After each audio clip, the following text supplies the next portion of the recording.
Venez. Mon capitaine. Alors, ça y est, oui? Voilà, mon capitaine. En route.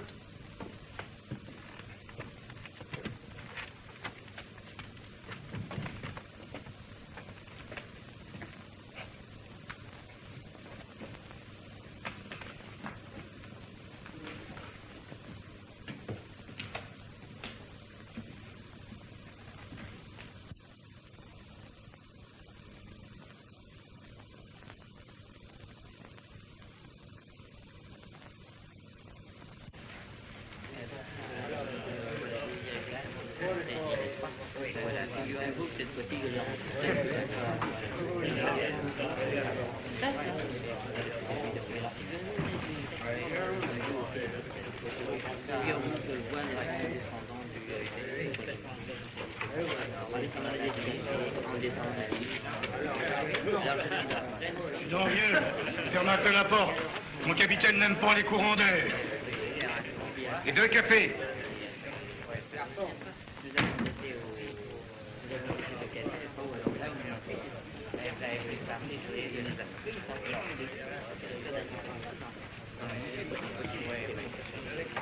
Maintenant, il arrive quelquefois.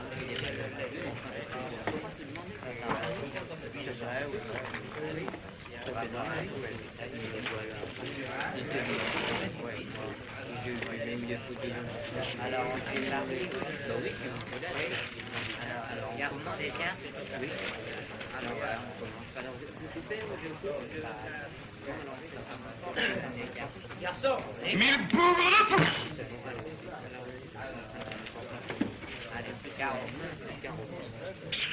Goglu, écoute ça. Depuis quelques années, Paris est le centre de toutes les ambitions tapageuses.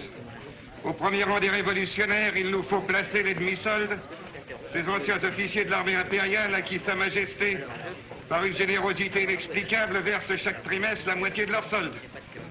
Et ces gens-là osent se plaindre et regretter ouvertement l'époque de l'usurpateur, au nom de Dieu. C'est le roi maintenant qui nous pète sa poche. Mais la France que nous avons servie pendant 20 ans, la France qui fournit tout l'argent du budget, alors c'est pas elle qui nous paie. Dites-moi, garçon, est-ce qu'on ne peut pas faire sortir ces gens-là? Si on peut. Oh, oui, on peut. Allez-y donc, vous allez voir. Essayez donc. C'est des demi-soldes. Bonaton Jouve de plomb leur convenait 1000 fois mieux que la Restauration avec ses amnisties et son équité. Ça alors, pour le coup. Les amnisties. La Restauration, son équité. Connu, oui. Ça se passe au cachot et ça se termine sur une grande place au son des fusils dans un fourgon. Voilà. Saleté de fourgon. Mais tout de même, monsieur, le constitutionnel n'est... Foutez-moi dans la paix, vous. Mais 1000 foutres, ils seraient tous. Lisez dans les journaux depuis 2 mois. Savez-vous ce que c'est que l'équité dont ils parlent? Arrestation, condamnation, exécution. Voilà. Il y a des incendies en province. Tiens, Custon, les militaires en demi-solde. Nous, quoi? Toujours nous. Eh ben, nom de Dieu, on a raison. Oui. Incendiaire. Oui. On peut renifler l'Europe. De Gibraltar jusqu'à Moscou, depuis 1814, elle pue le brûler. Et c'est la garde impériale qui a foutu le feu. Parfaitement. On perquisitionne chez tous les anciens de l'ex-garde, on crochette leurs tiroirs, et on salit leurs brevets. Paris se pourrit. On n'y paffre plus que de la honte. Et pour terminer le mois, le bouquet. On fusille à Tours un gamin. Le brave maréchal Sirgeant est passé par les armes. Vous avez tous lu sa mort. Et comment on s'en va quand on a servi sous l'empereur? On commande soi-même. Chargez. Joue. Feu. Et avant de tomber, Baden pour lui d'ici. C'est magnifique. Le diable brûle. Maintenant, si quelqu'un se trouve morveux, il m'apporte ici son museau. Je jure, par les 100 000 foutres, c'est gratiné pour m'entendre. D'abord. Entendez, tu es fou? Mon colonel, le lieutenant colonel, colonel de Krasnoï de Lutzen. Lutzen. Tais-toi, mais tais-toi donc. Ouais. Pourquoi me taire? Qu'est-ce que je risque? Il y a sûrement des mouchards dans ce café. Tu risques d'être arrêté et bouclé dans une prison. On t'aidera à crever plus vite. Et si c'est ça que je désire, justement? Il y a mieux à faire. Imbécile. Assieds-toi.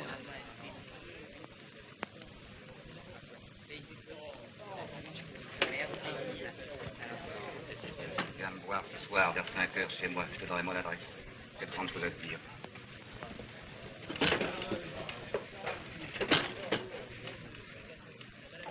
Et alors, comment se fait-il qu'on ne t'ait pas vu depuis 3 ans? Le chagrin, mon colonel. Mais ferme donc la porte, nom de Dieu! Quand j'ai appris sa mort, là-bas à Sainte-Hélène, tout d'abord, j'y ai pas cru. Et puis j'ai vu Fontenard. Il avait rencontré le marchand de valet de chambre de l'empereur. Un pur, celui d'un fidèle. C'est lui qui lui ferma les yeux. Je n'ai plus douté. Alors j'ai compris que notre vie était finie. Foutue. Comme dit dans son village, nous y avons passé... On a 2 ans, hein? Oui. J'attendais la mort. Et puis tout au contraire, c'est la santé qui est revenue. Je marche presque bien maintenant, tu sais. La carcasse est encore solide. Seulement, il n'y a plus rien dedans. Il est mort. Lui. Mort sur son rocher. Gardé par des soldats en tunique rouge. Lui. Le petit caporal. Le tondu. À Violette. Votre père. L'empereur. Monsieur le ministre, mes respects. Bonjour. Asseyez-vous.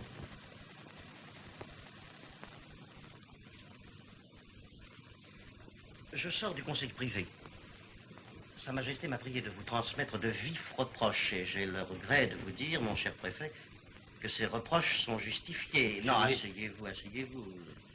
Je ne vous demande pas votre démission. Il n'en est pas encore question.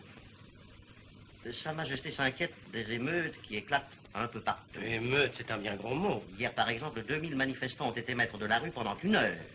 Au cri de Vive l'Empereur, ils ont parcouru en cortège la rue Saint-Germain-des-Prés, la rue Dauphine, le Pont-Neuf et le quai de la Ferraille. Et ils ont balayé les grands boulevards jusqu'à la porte Saint-Antoine. Et là, ils sont tombés sur nos gendarmes qui les ont promptement dispersés. Sous une pluie de tuiles et de briques qui a mis 11 gens à l'hôpital. Et l'émeute de Belfort le mois dernier. Et l'incessante agitation qui règne à Nantes, à Toulouse, à Lyon, à Marseille. Sa Majesté s'inquiète de votre impuissance à découvrir les chefs du complot. Monsieur le ministre, mais il n'y a pas de complot. Ces petites bagarres trahissent, il est vrai, un état d'esprit fâcheux, d'autant plus fâcheux qu'il est général. Mais ce sont des mouvements spontanés, sans lien entre eux, sans chef, sans organisation. Et l'ennemi solde? L'ennemi solde ne sont pas dangereux. Naturellement, ils regrettent l'Empire, mais quoi? Ils ne s'en cachent pas. Ils sont bonapartistes, oui, c'est vrai, mais Bonaparte est mort depuis longtemps. Bonaparte est mort, mais son fils est vivant. Oui, vivant, mais si peu. Un enfant qui surveille Monsieur de Metternich, que peut-il faire? Il peut gagner le cœur de tout un peuple parce que c'est un enfant. Et qu'il est Napoléon, de l'usurpateur. Je n'ai pas avec du sentiment que l'on fait les révolutions. Vous n'êtes pas d'accord avec les historiens, monsieur le préfet, ni avec les poètes. Je ne suis ni l'un ni l'autre, monsieur le ministre. Je suis policier. Ces manifestations m'inquiéteraient si elles procédaient d'un plan, d'un complot, d'un chef. Mais dans l'état des choses... Il y a un plan, un complot, un chef. Monsieur le ministre, mes meilleurs hommes cherchent depuis 1 an. Sa Majesté n'a pas besoin de gens qui cherchent. Elle préfère des gens qui trouvent. Un jeune officier des armées royales et faisant partie des agents secrets du roi a en sa possession des renseignements très importants. Je n'ai pas voulu l'envoyer chez vous ni le faire venir ici. Vous le rencontrerez ce soir au bal de Madame la Comtesse d'Ormesson. Ce jeune lieutenant s'appelle Monsieur de Breuilly. Voyez-le et faites-moi votre rapport. Bien, monsieur le ministre. Vous êtes furieux, mon cher préfet. Furieux, non. Humilié, plutôt. Non pas à cause des découvertes qu'a pu faire M. de Broglie, je ne crois pas encore à leur importance. Mais je suis navré d'apprendre que Sa Majesté ait cru devoir, sans prévenir le préfet de police, qui est responsable de l'ordre, créer un corps d'agents secrets Qui découvre ce que vous cherchez en vain. Au revoir, mon cher préfet.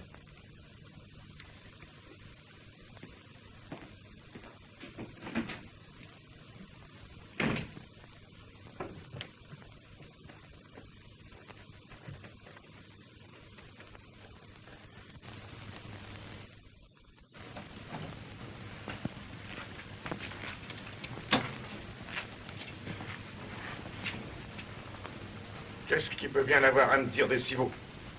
Moi, j'ai comme une idée que ça doit être important.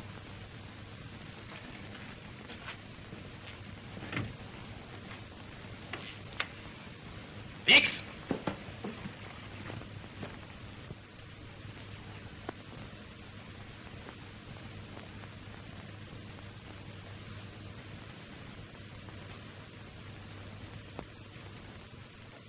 Capitaine Degros, du 1er grenadier de la garde. Goglu. Grenadier de la garde, son ordonnance depuis 20 ans. Lieutenant Trière, des voltigeurs.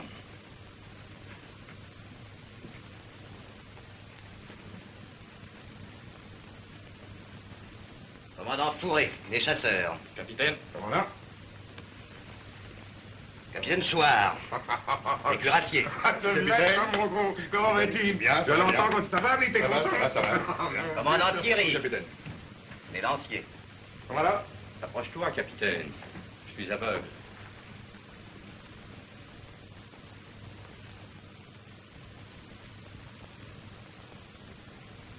Lieutenant Huguenin, Huguenin! Comment vas-tu? Ma vieille bête de cochon de salaud, hein? Capitaine. tu le connais? Oh, je les connais tous. Mais ce salaud-là, c'est lui qui m'a ramené sur son dos à Montreux quand j'avais la patte cassée. Mon salaud de cochon! Il bouffe le salaud! Là, ça va, on s'embrassera après. Assieds-toi. Voilà un homme qui voulait mourir parce qu'il croyait que tout était foutu. Oh, mais- Il vient de dire rien, écoute et comprends. Assieds-toi, Goglu, approche-toi. D'abord, un excellent rapport de Couturier sur le 32e de ligne à Nantes. Nous avons 107 hommes de troupe, un capitaine, 3 lieutenants, 11 sergents. J'ai même un noble, le lieutenant de Broglie. Cependant, comme je me méfie de lui à cause de ses origines, je ne lui ai pas tout dit, loin de là. Enfin, pour le principe, il marche à fond. De plus, écoutez ça. Environ 150 hommes, tout à fait indifférents. Ils n'attaqueraient pas le régime, mais ils ne se feront pas tuer pour le défendre. Dès que je recevrai l'ordre, je fais boucler la moitié des officiers et je marche sur la préfecture. Bon, de ce côté, tout va bien. Une lettre de Santini de Bordeaux, transmise par le jeune Trière. Mon cher vieux, l'affaire va bien. J'ai déjà 60 bourres qui sont gonflés comme un cheval mort. Etc., etc. Mais qu'est-ce que... Silence au rapport. Je viens d'écrire à Chambure de Belfort. Il me donne d'excellentes nouvelles, mais à la fin de la lettre, il ajoute ceci. Je vais arranger tout de suite une petite émeute, histoire de faire peur aux royalistes et de foutre une fessée au procureur du roi. Ah, bravo! Non, pas bravo. Voilà ce que je lui réponds. Garde ta fessée pour plus tard. En ce moment, il faut tout préparer dans le calme, pour éclater comme le tonnerre lorsque le petit sera prêt. Le petit. Son fils. Napoléon II.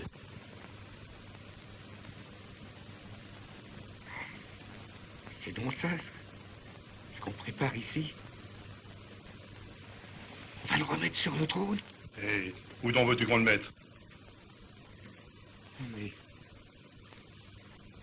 ça peut réussir, mais... Vous croyez que ça peut réussir? Nous ne pouvons pas échouer. C'est impossible.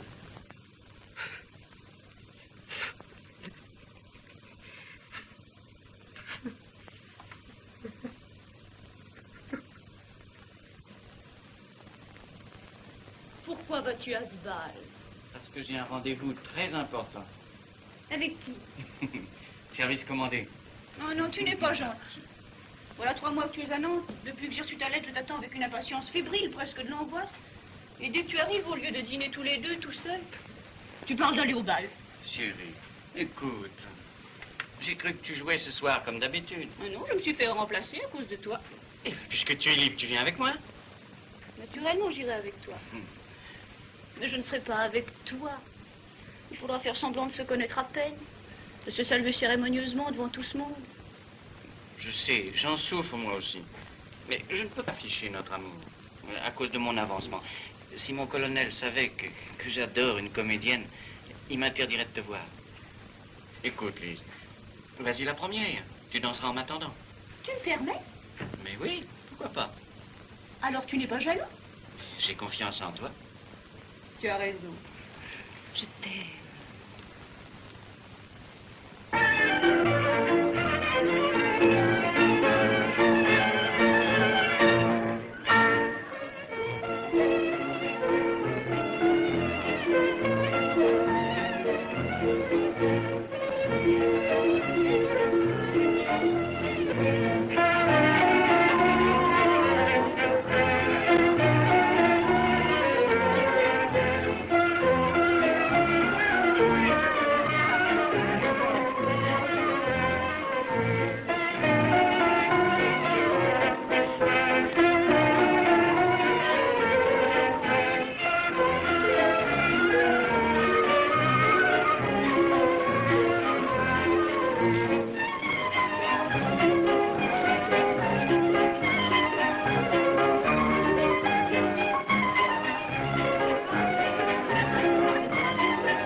Mon colonel, le préfet de police est ici ce soir. Bon, ils sont avec nous. Il faut que j'aille rejoindre ce monsieur qui va sortir. Mais je le connais, c'est le préfet de police. Mon chéri, pourquoi? Chut. Tu ne fais rien de grave, moi. Mais non, mais non. Monsieur le marquis de Montandaire.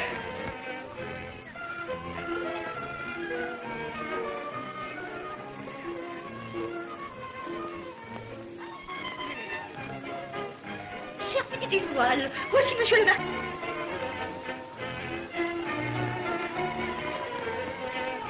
Vous auriez dû continuer à jouer la comédie jusqu'au bout. Il aurait fini par nous livrer tous ses secrets. Non, non, j'en suis sûr. Je pensais que depuis 4 mois, je fais partie du complot. Je lui ai donné de l'argent, je lui ai amené des recrues. Tout ce que j'ai pu savoir, c'est qu'il était le chef régional, que le chef était à Paris, et qu'il attendait leur signal pour faire éclater la révolte. Quand j'ai compris qu'il ne dirait rien de plus, j'ai fait mon rapport au gouverneur. Ouais. Je pensais que quand il serait en prison, la police pourrait le faire parler. Eh bien, Ils ont essayé. Il n'a rien dit. au conseil de guerre, j'espère qu'on n'a pas mentionné votre rapport. Non, bien entendu. Et alors?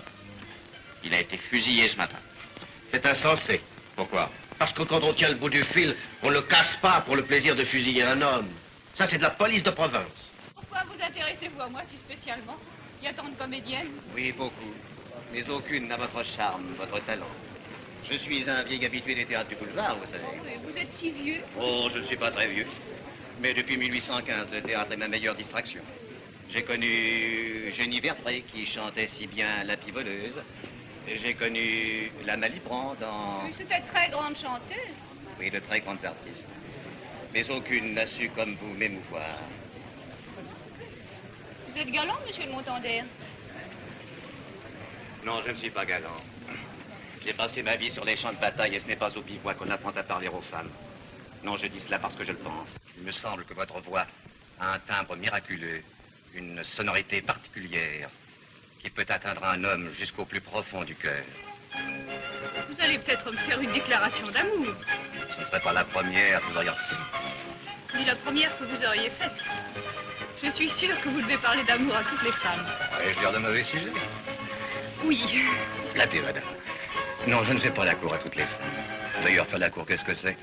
Offrir des fleurs, choisir des bonbons, tourner des phrases plus ou moins stupides. Et souvent, pour obtenir quoi? Quelque chose qui ne vaut pas la peine qu'on a prise ni le temps qu'on a perdu.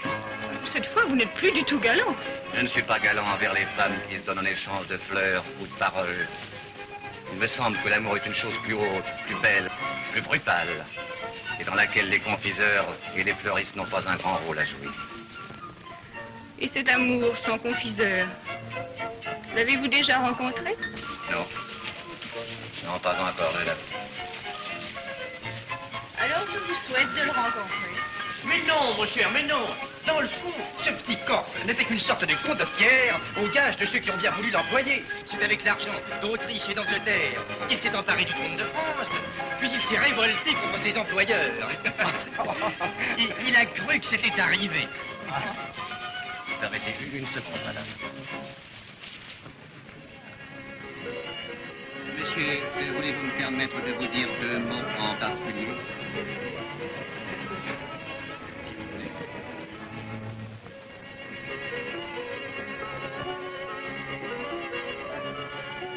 Nous pouvons partir dans 5 minutes. Dans la première, je te rejoins chez toi. Bien. Avec qui as-tu dansé? Le marquis de Montander, un homme charmant, mais fort impoli. Il a vu passer un ami, l'a brusquement abandonné. Si tu le regrettes, nous pouvons rester. Tu auras l'occasion de le revoir. Enfin, le premier mot de jalousie. Tu es un amour. Je m'en vais. Viens vite. Je languis pour toi.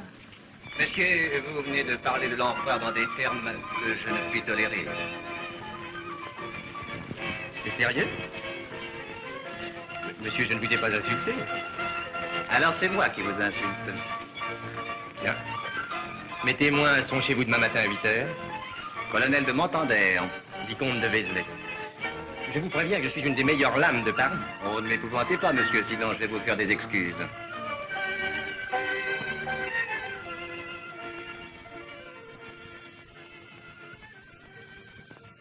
La cantinière à 2 tétons. La cantinière à 2 tétons.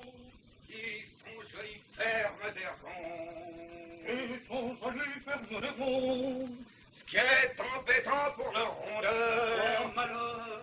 C'est qu'ils sont pas de la même grosseur. Oh, malheur. C'est que ça. Prêt. Bonjour, mon commandant. Bonjour, Josu. Ah, bonjour, commandant. Bonjour, de gros. C'est prêt?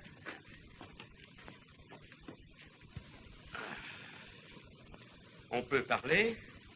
Mais oui, vieux, vas-y. Tu connais Louis. Tu sais qu'il est valet de pied chez Madame d'Ormesson.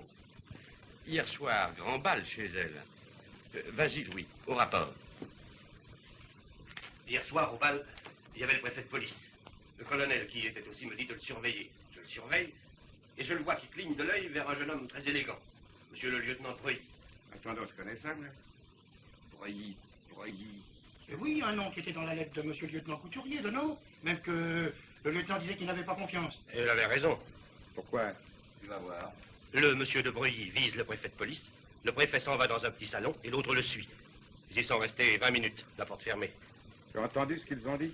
J'ai bien poussé une petite reconnaissance dans une autre pièce, mais pour entendre, rien à faire. Les murs étaient très épais. Voilà une petite histoire qui ne sent pas bon. C'est un mouchard qui est venu vendre Couturier. T'as prévenu, Montander? Hier soir, j'ai pas pu. Mon patron l'a accompagné jusqu'à sa voiture. Ce matin, j'ai couru chez lui, mais il était parti de bonne heure, avec Trière et Huguenin, et 2 épées dans un four. Alors, je suis allé chez le commandant qui m'a conduit ici.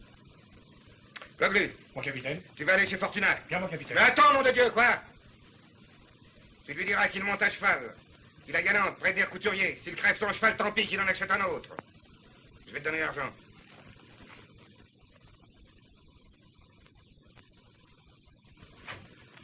Commandant Thierry. C'est moi? J'arrive de Nantes. Il est fusillé hier matin. Il a été dénoncé par le lieutenant de Breuilly, Couturier. Fusillé, Couturier.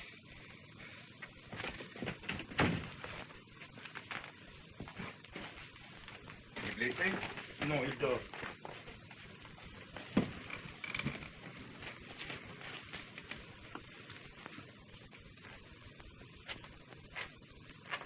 Adieu, couturier.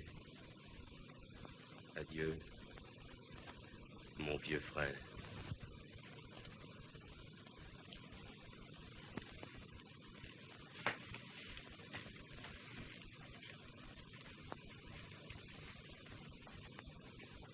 Qui est-ce? Je ne sais pas. C'est sûrement un des nôtres.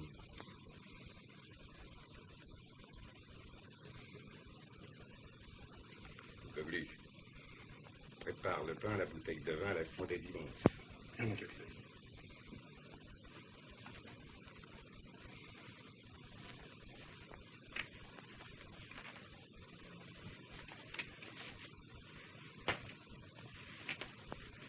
Tu sais où on peut le rencontrer, toi, de Breuilly? Oui. Il a donné rendez-vous à un monsieur à 10 heures, au café Procope.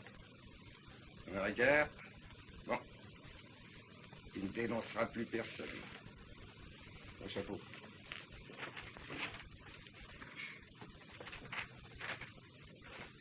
Thierry, on va s'occuper du mouchard. Toi, reste ici, près du petit gars.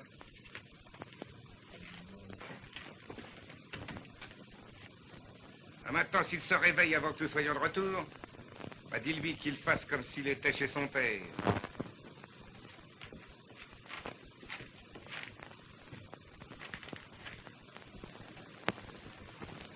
Regarde un peu au fond. C'est un de ces quatre-là?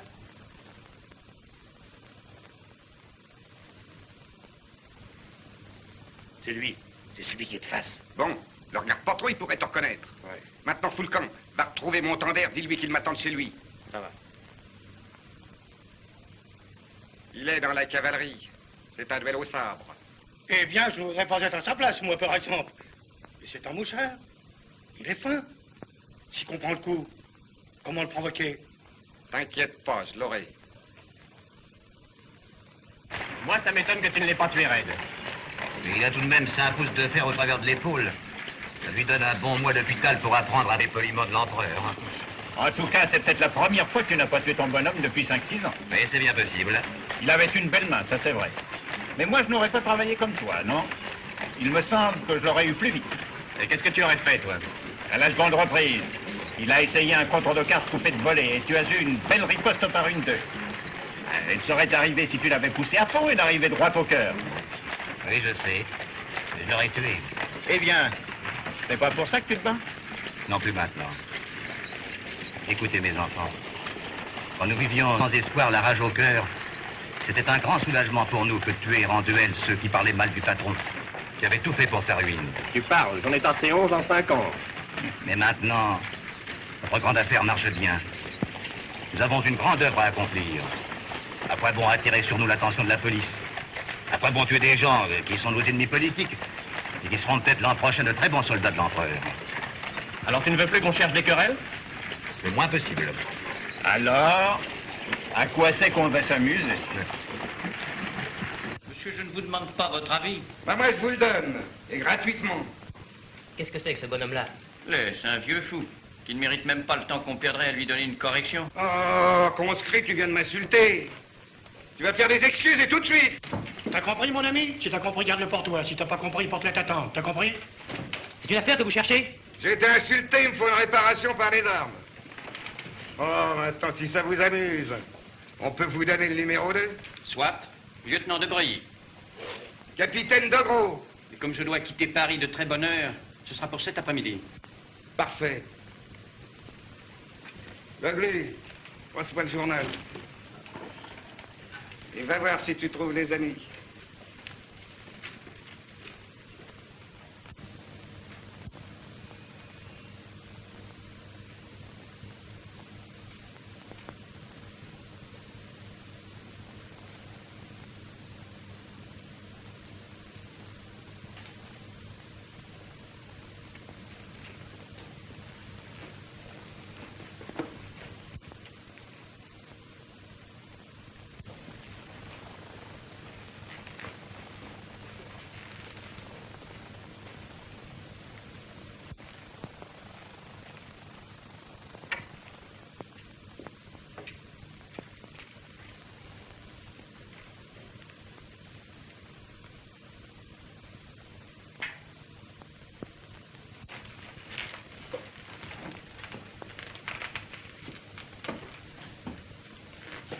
pauvre vieux.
Que fais-tu ce soir, colonel? Ce soir, j'ai l'intention d'aller au théâtre. Pourquoi me demandes-tu ça? Parce que c'est l'anniversaire de Wagram. Alors j'ai arrangé une petite partie fine. Dans un caboulot que j'ai découvert rue du Faubourg du Temple. Il y aura De Gros, Coquelin, nous deux, Thierry, Chouard et Fourré. Tu ne sais pas qui tient ce caboulot? C'est Honoré, l'ancien cuisinier du maréchal Berthier.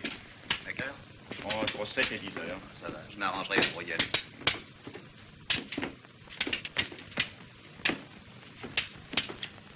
Les enfants, ce duel est une bêtise. Et pourquoi, mon colonel? La mort du couturier prouve qu'on nous recherche. Évidemment, il n'a pas parlé, on n'a pas trouvé de papier chez lui.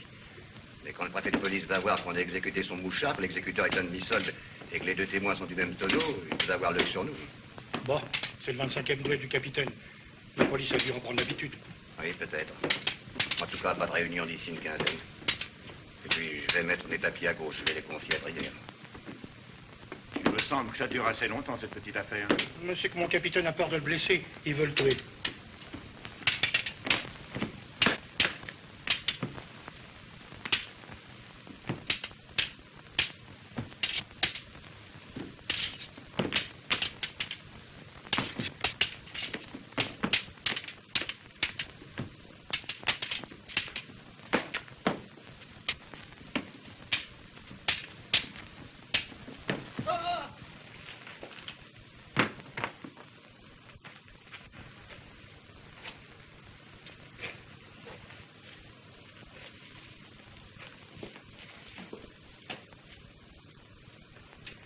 Bienvenue, ma chemise.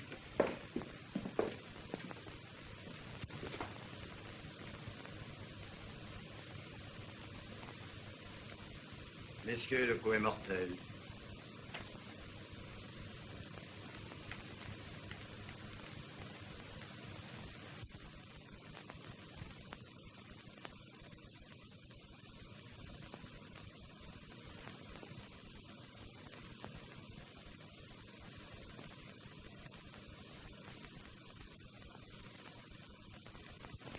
Alors, un assassin de profession a le droit d'attirer un jeune homme dans un guet-apens Mais madame- et de l'écorcer comme une bête. Mais il n'y a pas eu de guet-apens. Alors, il est permis de tuer un jeune homme. Les duels ne sont pas permis, mais ils ne sont pas défendus. Sur l'ordre de Sa Majesté, la justice ignore les duels, quand ils ont lieu selon toutes les règles du Code de l'honneur, comme c'est le cas. Madame, voici le procès-verbal. Il est signé par monsieur le lieutenant de Fercé et le vicomte de Brelon, qui étaient les témoins de monsieur de Breuilly. Ils affirment la parfaite loyauté du combat. Il y a aussi la signature du docteur, qui soigna notre pauvre ami, et celle des témoins de l'adversaire, lieutenant de Huguenin et colonel de Montandaire. Montandaire? Le marquis de Montandaire? Oui, madame. Vous le connaissez? Ah oui.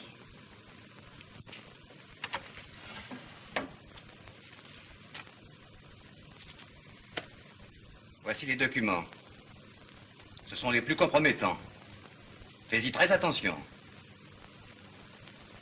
Tu peux compter sur moi. Ah ben, c'est un assassinat. Pourquoi? Pourquoi l'avoir tué? Parce qu'il gênait un complot. Un complot contre l'État. Et la mort de monsieur de Breuilly nous en révèle l'étendue et la gravité. Ce qui l'a tué, ce n'est pas un homme, c'est une organisation. Mais alors vous allez faire arrêter tous ces gens-là? Ah, non. Non, madame, non. Ce serait une maladresse. S'ils sont à eux trois tout le complot n'est pas grave. Il est inutile de les faire arrêter. Et s'ils ne sont que trois affiliés d'une vaste organisation, l'arrestation ne servirait à rien qu'à donner l'éveil aux autres. Vous comprenez? Voyons. Monsieur de Montandaire connaissait-il vos relations avec Monsieur de Broglie? Non, non, personne ne les connaissait, sauf un officier du régiment. Parfait. Eh bien, madame, si vous le voulez bien, nous allons avoir un but commun. Il faut trouver tous les chefs. Il nous faut avant d'agir des preuves. Là ne sont pas des imbéciles, ne leur donnons pas l'éveil. Je ne les ferai même pas surveiller. Oh, mais alors? Un policier est trop vite remarqué. Une femme, une jeune femme pénètre partout. Si vous vouliez bien m'aider de toutes vos forces, il vous serait facile de servir le roi et de venger notre pauvre ami que ces brutes ont assassiné. Vous voulez que je vous serve d'espionne? Non, non, d'auxiliaire. Ils l'ont horriblement massacré. Le sabre a traversé le cœur et la lame sortait entre les deux épaules. Ne pleurez pas, madame. Avec votre aide, nous verrons bientôt toute cette clique alignée contre un mur en face d'un peloton d'exécution. Amis, il nous faut faire en cause. Aperçois l'ombre d'un bouchon, buvons à l'aime, mangeons, faisons mourir de quelque chose. Oh, que son âme revient son dos, qu'elle a de mérite et de gloire. Elle aime à rire, elle aime à boire, elle aime à chanter comme nous. Ok, elle aime à rire, elle aime à boire, elle aime à chanter comme nous. Elle aime à rire, elle aime à boire, elle aime à chanter comme nous. Elle aime à chanter comme nous. Bravo!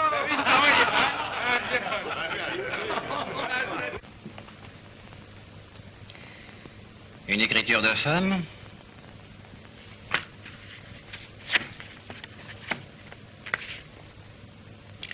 Théâtre des variétés, une loge.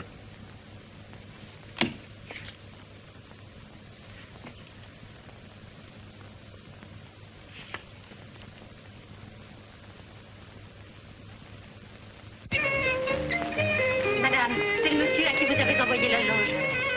Silence.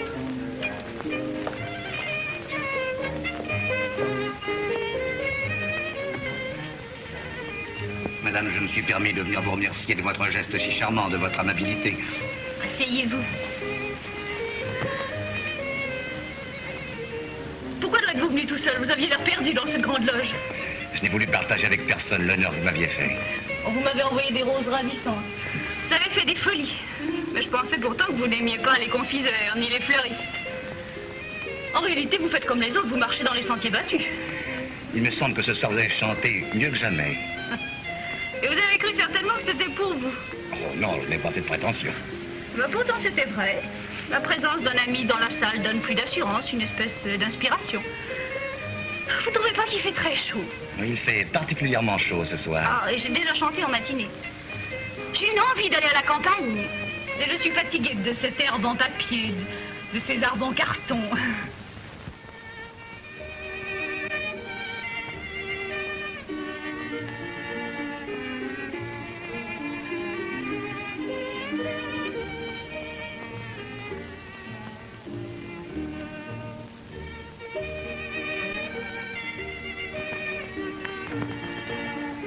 Et vous êtes venu?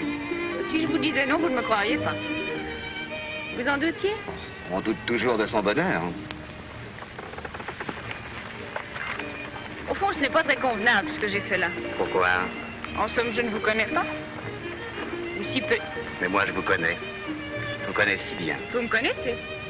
Je vous ai vu pleurer. Moi? Oui, oui, en scène. Bien, n'est-ce pas quelque chose? Je vous ai vu rire, danser, chanter, sangloter. Je vous ai vu écouter des déclarations d'amour. Je vous ai vu tuer votre mère, quitter votre mari, supplier votre amant. En somme, vous avez éprouvé sous mes yeux tous les sentiments les plus violents et les plus tendres. Et je vous connais. Vous savez bien que tout ça n'était que simulé, c'était du théâtre. Oui, je sais. Mais par votre manière de les simuler m'avait révélé votre vraie nature. Et je vous connais. Tout ça est très gênant. Pourquoi? L'admiration n'a jamais désobligé personne.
laissez-moi. Non, ne m'approchez pas, je vouais. Lise, pourquoi? Oh, je vouais pour le crime que je viens de commettre.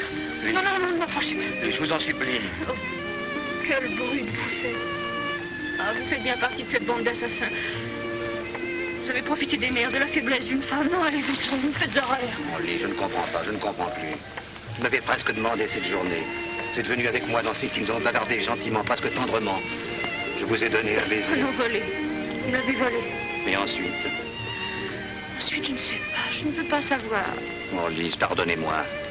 Ce n'est pas un caprice qui m'a poussé vers vous. Je vous aime sincèrement. J'ai eu beaucoup de femmes dans ma vie, mais aucune, jamais, comme vous, ne m'a bouleversé. Vous êtes devenu brusquement tout pour moi. Vous donnez un sens à la vie. Oui, je sais ce qui s'est passé tout à l'heure, c'est bête, c'est choquant, c'est bestial, mais moi, après tout, je ne suis qu'un homme. Et puis vous, Lise, si pure, si fine, vous n'avez pas su résister. Il y avait l'heure, la nature complice, et aussi même, au loin, c'est violent. Vous étiez poussé par des sentiments plus forts que vous.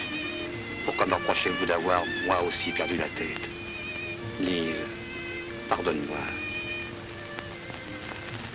Pardonnez-moi, je vous en supplie.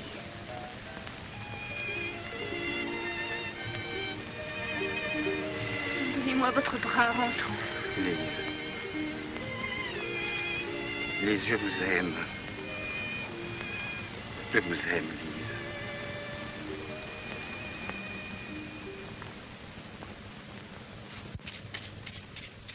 Et le colonel, où est-il? Avec une femme, naturellement. Oh, mais ça se défend. Oh, ça se défend pas longtemps, hein. Tu la connais, toi? Enfin non, d'abord c'est jamais la même. C'est dangereux, les femmes, ça bavarde. Ça ne peut pas bavarder quand ça ne sait rien, voyons. Il y a des papiers chez lui. Plus maintenant, c'est moi qui les ai depuis 8 jours. Mais je dois les lui rapporter demain, parce que la police n'a pas l'air de bouger. Oh, d'ailleurs, il n'a jamais mené de femme chez lui. Il sait ses responsabilités. Ah, et puis, les femmes. Et salut, les gars. Capitaine. Au revoir, capitaine. Capitaine.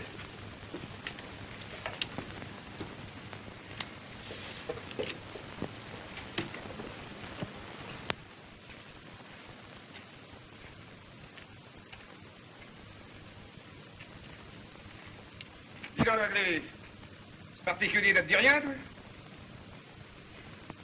Non. Cette manière de jarrer qui sent le coup de savate, et ce boutonnement. Connais pas. Hein? Eh bien, il y a de l'ex-garde là-dessous. Hein? Ce Pékin est un militaire. On ne marche plus comme ça depuis les adieux de Fontainebleau. Qu'est-ce que je disais? Grandeuil, capitaine Grandeuil, du 46e de la Tour d'Auvergne, passé avec son grade au premier grenadier de la garde, 1809. C'est bien ça? C'est bien ça, et vous? Quoi, vous? Que... De gros! Ben oui, une pauvre de foutre! Qui veux-tu que ce soit, non? Oh, mon vieux Grandeuil, que je suis content, ben si je me doutais. Ah, je ne pensais pas trop voir depuis le malheur. Mon vieux... Grandeuil, le brave! Grandeuil, le buveur, le pilleur, enfonceur, Grandeuil, celui qui portait l'aigle à Hello. Grandeuil, le mitraillé. Mais toi, mon bon vieux, qu'est-ce que c'est que cette canne? Oh, un boulet de 24 reçu à Montreux. Oh, ben, si je boite, c'est un peu par coquetterie. Je marche tout de même, toujours présent à l'appel. Hein? Salut au poste, revenu. Mais viens. Oh, mon vieux Grandeuil, par exemple, on va être surprise. Ah, ben, si je m'attendais à ce que... Viens, tu vas voir. On loge au 5e.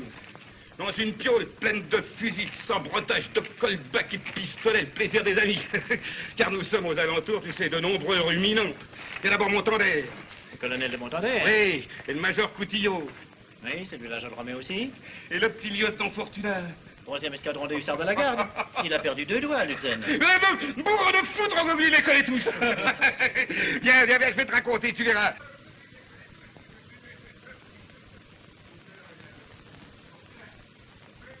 On n'a pas d'argent, mais on en a vu de plus rude. N'est-ce pas, Gagli? On dîne ou on ne dîne pas. Le corps. Quoi? Nourrir un boyau? Qu'est-ce que c'est que le corps d'un homme? 150 livres de viande, avarié la plupart du temps. Mais si on ne dîne pas tous les jours, on conspire à sa fin ici. Nous bafons de l'espoir. Et il y a des moments, vois-tu, où nous en avons. Jusque-là. Tu auras ta part, toi, foutre. Car maintenant que nous t'avons là, ça fait un de plus. le but. Gagner l'armée. Faire un coup de force. Et remettre le petit sur le trône du grand. Là le jeu. Meilleur montant d'air qu'Ibicirac. Oui, ben en attendant... Oh, mais bougre de foutre, il y a quoi qui parle? On te laisse pas placer un mot. On t'a pas encore demandé où tu restes, ni ce que tu fais. Enfin, qu'est-ce que tu bricoles depuis le Mont-Saint-Jean? Et pas hier, 1815. Ça fait 8 ans. T'as une belle allure, tu sais. Un bel habit, un pantalon d'actionnaire, en vrai Casimir. Mais ça, qu'est-ce que tu fais depuis que tu n'es plus dans l'armée? Je suis toujours dans l'armée.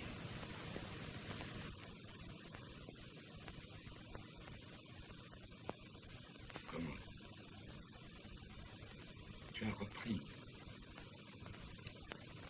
Toi? Je vois, je devine ce que tu penses, mais écoute, avant de juger, tout de même.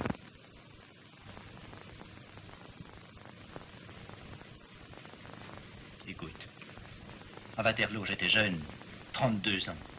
À cet âge-là, on ne prend pas sa retraite. Un autre gouvernement, une vie nouvelle qui commençait. L'avenir. J'étais capitaine, comme toi, dans la garde. L'Empire était vaincu. Que pouvais-je faire? J'étais amoureux. Une jeune fille de la noblesse.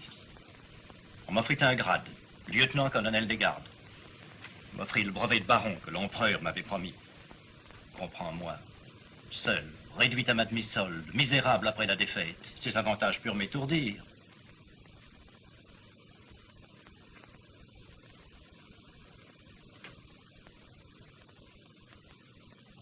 Oui, je sais. Tu ne comprends pas tout ça, toi. Tu es un antique. Tu n'as pas de besoin. Tu vis d'un rêve. Je n'ai pas eu ta fidélité. Non. Il fallait être trop fort. Et cependant, comme toi, j'ai adoré la garde. J'ai adoré l'empereur, qui m'a fait sortir des rangs après la bataille de Kulm, pour me féliciter avec Vandamme. Mais si, 2 ans plus tard, j'ai abandonné les aigles, c'est qu'il le fallait. C'est que j'avais besoin. Comment dire? Besoin d'une occupation qui... Enfin, j'avais besoin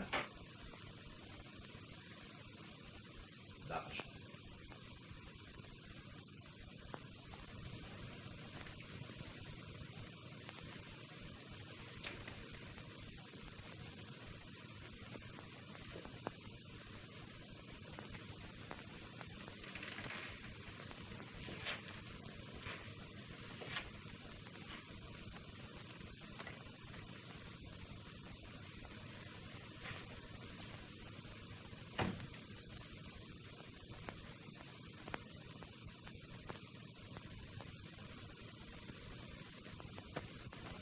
Ça va, tout y est. Tiens, prends un verre de schnapps. Justement, je vais aller voir ma petite amie. Elle est charmante? Elle est bien. Mais sa sœur est encore mieux. Je tire des plans sur sa sœur. J'en ai connu plusieurs déjà, tu es amoureux assez souvent. Moi, tout le temps. Et toujours de plusieurs femmes à la fois. C'est un bon principe. Non, c'est une question de tempérament.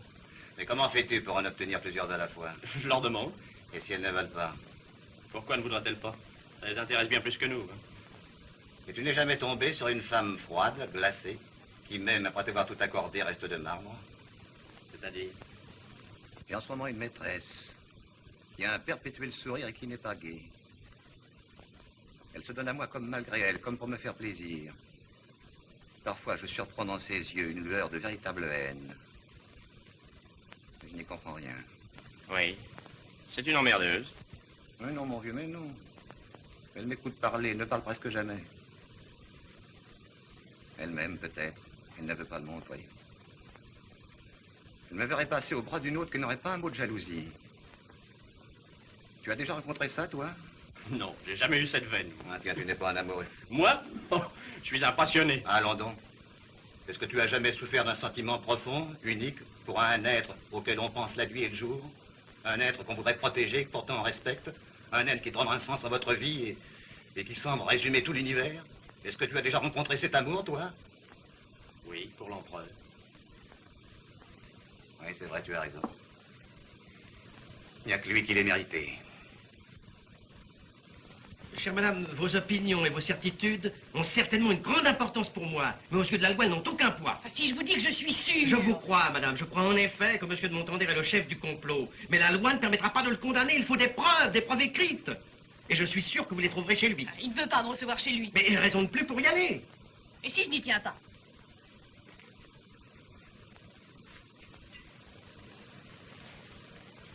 Avez-vous oublié monsieur de Breuilly? Je ne veux pas aller chez monsieur de Montander.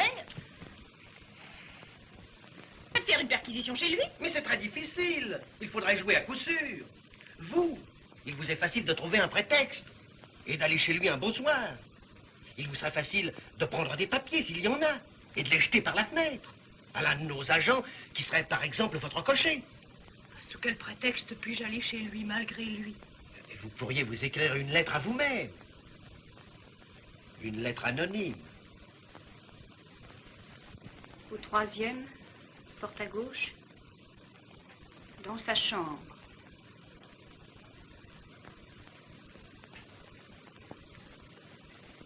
Signé une amie.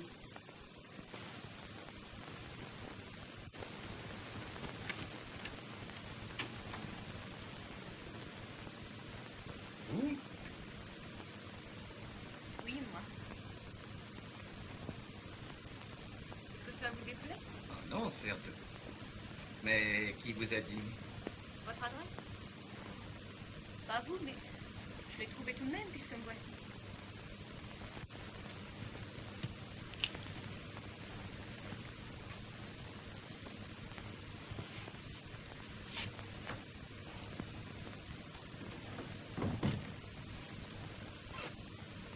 Pourquoi ne m'embrassez-vous pas?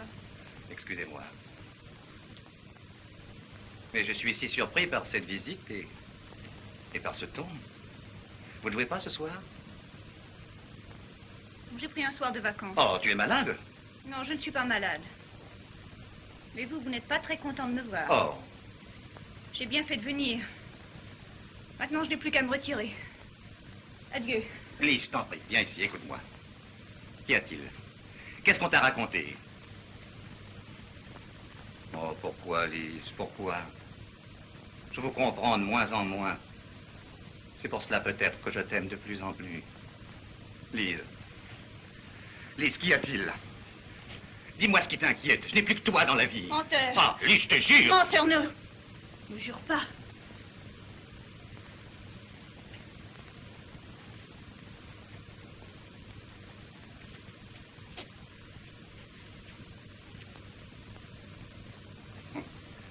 Une lettre anonyme, naturellement.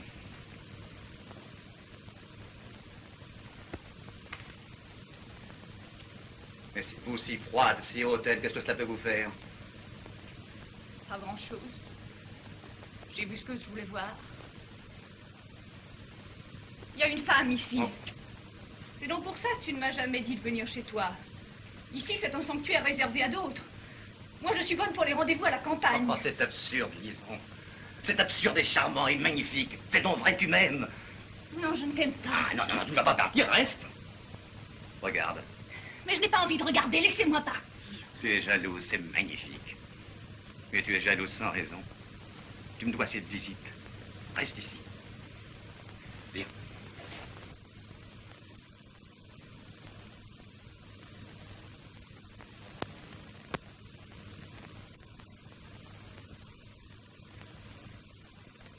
Regarde.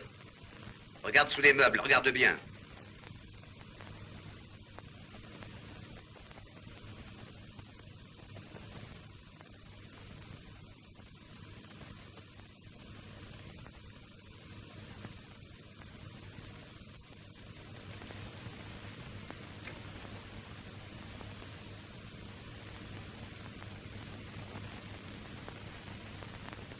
Eh bien. Et ça, sans des lettres d'elle? Mais non, sur ici du travail. Fais voir. Ce sont des listes d'anciens camarades. De gros fourrés, prières, tu vois bien.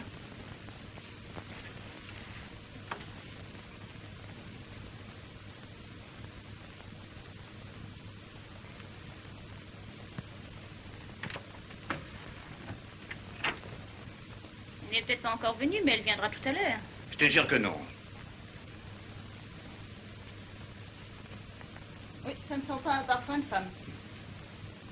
Ça sent le soldat. C'est bien possible. Tu es rassuré? Si elle n'est pas venue, c'est qu'elle viendra peut-être plus tard. Je te donne ma parole d'honneur que je n'attends personne. Alors je reste. Veux-tu? Merci, Lise, merci. On ne sera pas inquiet chez toi? Ta femme de chambre ne va pas avertir la police? Non, non. J'ai dit au cocher que si je n'étais pas redescendu dans un quart d'heure, il pouvait rentrer. Alors, tu savais que tu restes? Non. Je sais seulement que si la lettre n'avait pas menti, je serais redescendu tout de suite. Et si tu étais seule, tu me garderais?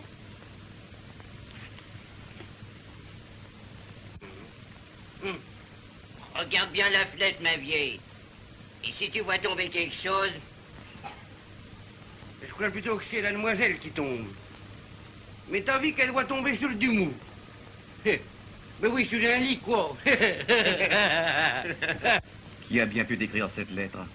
C'est sans doute une de tes bonnes amies. Non, personne ne connaissait notre amour. C'est plutôt une de vos anciennes. Si elle a voulu nous séparer, elle a bien réussi. Tu m'aimes? Je t'aime. Pas autant que moi.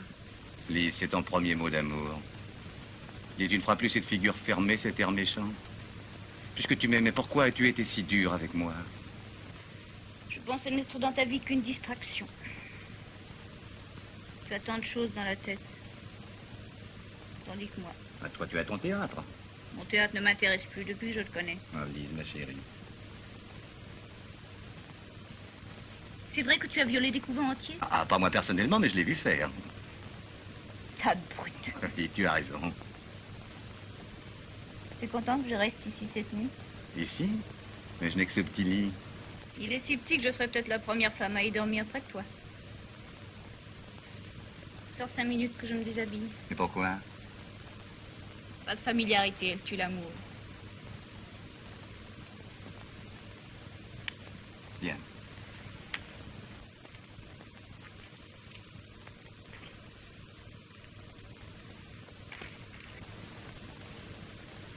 À présent, tu es fâché que je sois venue? Je n'ai jamais été fâché. Alors pourquoi ne m'as-tu jamais dit de venir? Oh, parce que t'es pas assez chic, assez riche, pour toi. Mais au contraire, voyons. C'est merveilleux parce que c'est simple. Parce que c'est viril.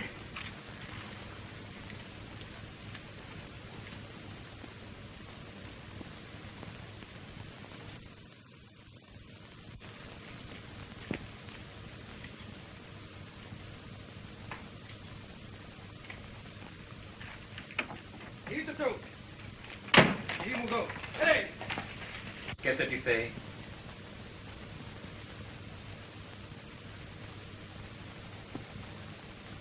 Mais qu'est-ce que tu fais là? Mais j'ai fait signer à mon cocher parce qu'il m'attendait. Mais ne reste pas ici. Non, non, va-t'en, éteins la lumière.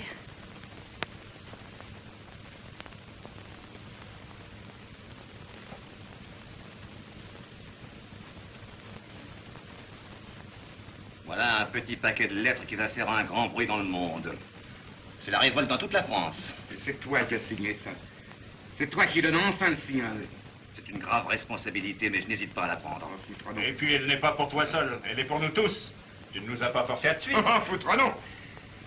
C'est du choix de la date que peut dépendre le succès. Le plus tôt serait mieux.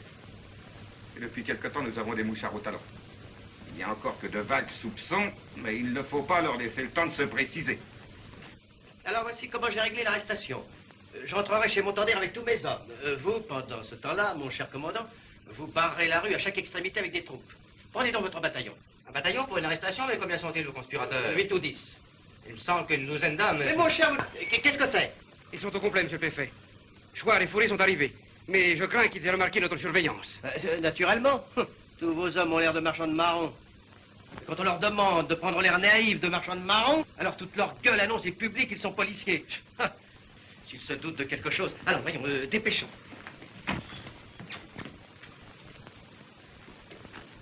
La maison est surveillée. Quoi? Je vise la porte. Ah, nom de Dieu! Ah, ce n'est peut-être qu'une surveillance. Tiens, regarde celui-là. Tu la connais, la petite vieille? Non. Le fait est qu'elle a une drôle de gueule.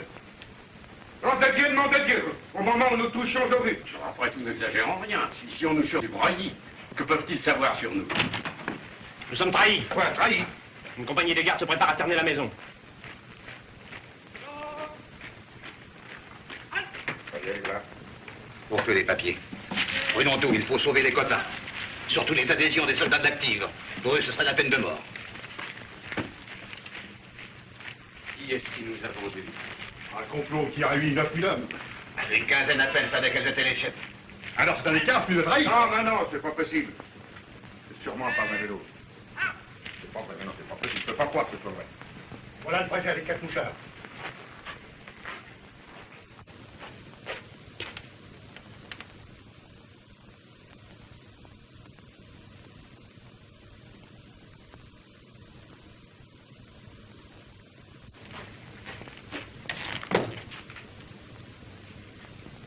Qu'est-ce qu'on va faire? Qu'est-ce qu'on va faire? En tout cas, on n'ira pas en prison. Ah non. Ah non. Alors, on se défend? Non, on se fait sauter.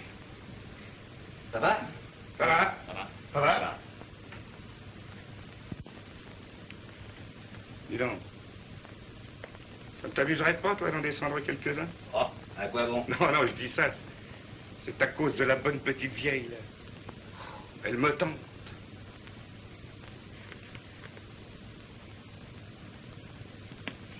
Ça ne sert à rien, mon capitaine.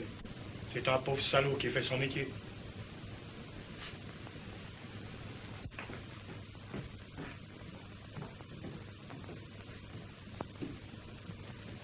Ouais, enlève la table.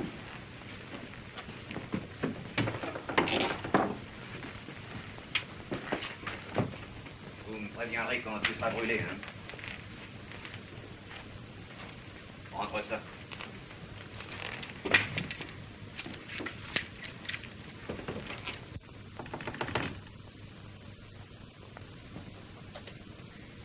Qu'est-ce que c'est? On a le droit d'ouvrir. Ouvrez ou faites passer la serrure. Allez, allez.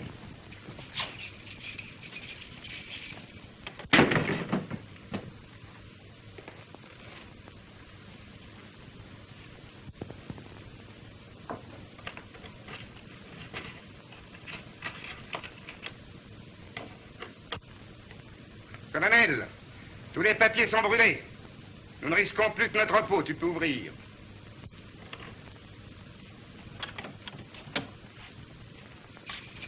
Que voulez-vous, monsieur? Au nom de la loi... Quelle loi? Monsieur... Entrez. Vous seul. Attendez-moi là.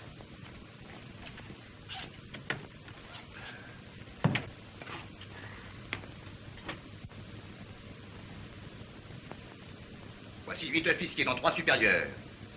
8 soldats de la vieille armée, celle qu'on appelait la Grande Armée.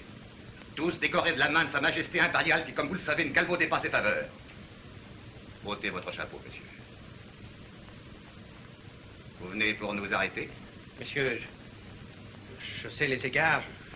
Je suis le premier à reconnaître moi-même de glorieux militaires. Cependant, messieurs, la plus grande preuve de sagesse que vous me donnerez en ce moment sera de me suivre. Oh, tu gazouilles. Je remplis ma mission. J'exécute des ordres. En refusant d'obéir aux lois, vous appelez contre vous d'irréparables violences. Réfléchissez qu'en troublant ainsi l'ordre public, en éveillant dans le cœur d'une population des haines et des espoirs politiques nécessairement voués à l'échec, peut naturellement... Enfin, messieurs, j'ai qualité pour vous prévenir que si vous ne vous livrez pas volontairement à moi, l'armée fera l'assaut de votre maison. L'armée? Un bataillon de ligne occupe la rue. Je vous remercie, monsieur le préfet, d'avoir estimé que nous valions un bataillon. Seriez-vous assez bon pour faire évacuer cette maison et les maisons voisines par leurs locataires? C'est déjà fait. Mais vous n'avez pas l'intention de résister. Monsieur, encore une fois, au nom de la loi... Que nous ferons vos lois. Nous avons trop méprisé pour les respecter aujourd'hui. Nous avons honoré vivant le maître disparu. Et maintenant encore, malgré l'ingratitude des hommes et vos menaces, nous ne connaissons que son nom, son geste, son autorité. Car nous aimons l'empereur. Nous croyons tous qu'il est là, qu'il nous regarde, qu'il nous approuve. Cette croyance fait notre force. Nous sommes vaincus, non réduits, et nous ne nous rendrons qu'au médecin des morts. Je crois qu'il ne faut pas lanterner cet homme plus longtemps. Monsieur, je vous connais, je sais qui vous êtes. Vous avez de l'influence sur vos amis, décidez-les. Oh, croyez-vous parler à un pensionnat? Comme vous avez pu le prévoir, nous allons sauter. Oui, oui, sauter. Et assez haut, ma foi, hein, les gars? Nous avons là 2 barils de poudre. Monsieur, il est bien certain que l'indulgence du tribunal ne justifie en aucune manière... Non, non, non, nous ne voulons pas de procès, nous ne sommes pas des avocats. Nous ne voulons même pas nous défendre. Ben non, monsieur, mais non, n'insistez pas. Le bagage est prêt. La mort est scellée. Un bonjour à la France, un coup de briquet, et on saute au ciel, tous ensemble, comme une bande de saints. Car ces soldats, monsieur, sont des saints. Ce sont de vrais saints du bon Dieu. Vous le saurez plus tard quand vous ferez vous-même votre petit tour de l'autre côté de la vie. Attends, pour l'instant, si vous ne voulez pas brûler vos fesses à nos pétards, vous feriez bien de prendre l'air. Gogli, le briquet. Voilà, mon capitaine. J'incendie dans 10 minutes. On la porte, monsieur. Serviteur.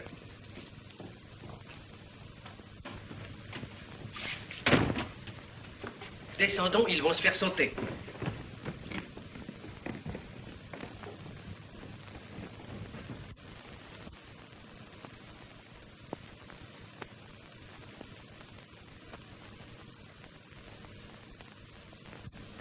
Ce sont des sauvages, ils vont se faire sauter. Personne ne réclame? Que celui qui veut affronter le procès et la dégradation le dise. Après tout, chacun est libre. Notre mort ne sert à rien. Que celui qui veut vivre descende, on l'attend dans la rue.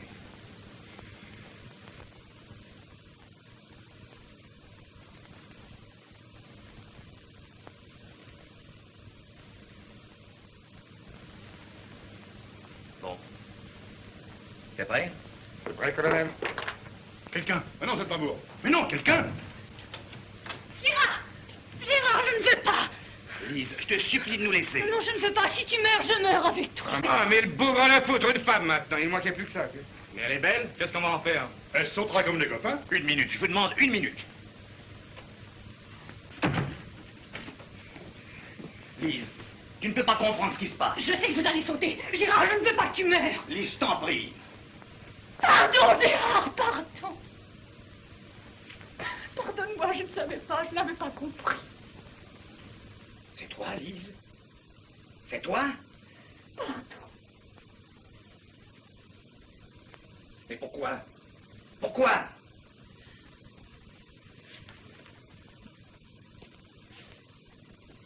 Tu n'étais donc une espionne de police? Non, non, non, Gérard. Non, je voulais sauver mon amant. Qui? Pascal de Breuilly, mon amant, que ton dos gros a tué. Mais je n'étais pas une espionne, j'étais une amoureuse. C'est lui que tu aimais. Et moi, tu me jouais une infâme comédie, tu m'as trahi. Non, je haïssais. Mais aujourd'hui, c'est toi que j'aime. Gérard, je ne veux pas que tu meurs.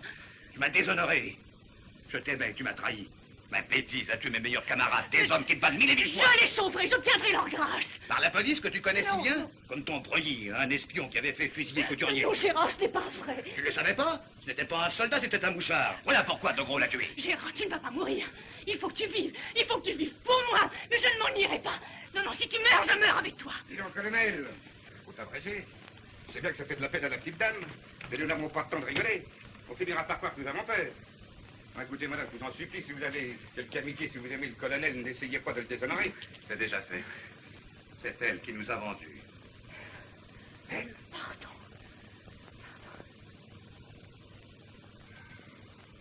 C'est un poids de moins. C'est pas un des nôtres. Ah, une femme. Naturellement. Alors maintenant, tu as fini ta besogne? Allez, fous le camp. Non, non, je reste. Je reste avec vous, quoi qu'il arrive. Oh. Gérard, regarde-moi. Oh, mourir avec nous? Non, mais sans blague. Tu nous as vendus, tu n'as pas le droit de mourir pour l'empereur. Allez, va faire ton métier dehors. Gérard, Gérard, regarde. Gérard. Capitaine, ils vont attaquer, ils ont amené une pièce de canon. Il faut que la dame s'en aille. Bon.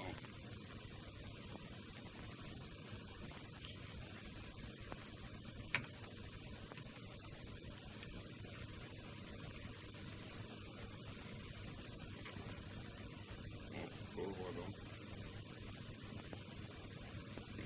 portes ton erreur. Prends cette femme et va la rendre à ses patrons. Tu veux que je me rende? Tu me refuses l'honneur de mourir avec toi? Et notre serment de gros?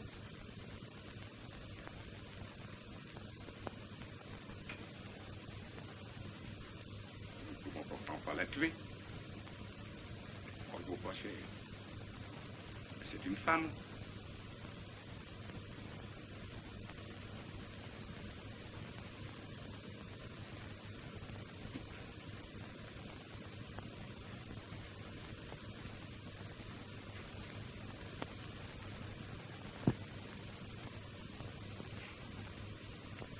Votre ordre, les gars.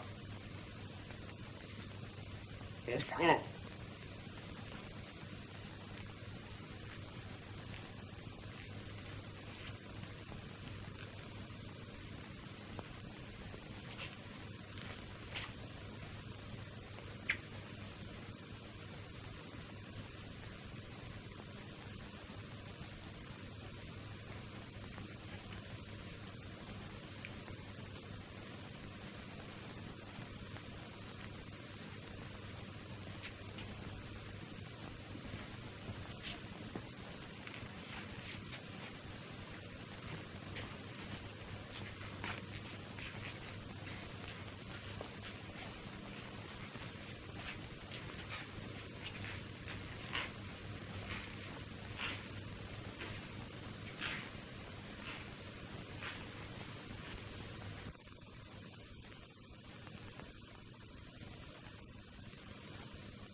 C'est ouvert.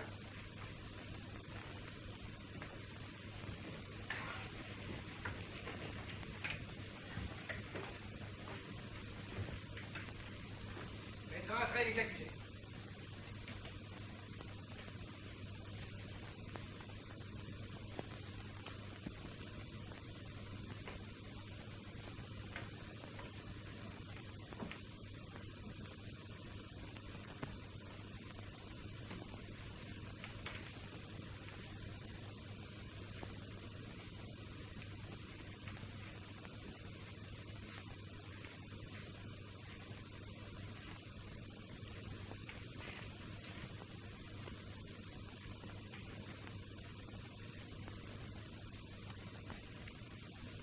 Faites entrer le témoin.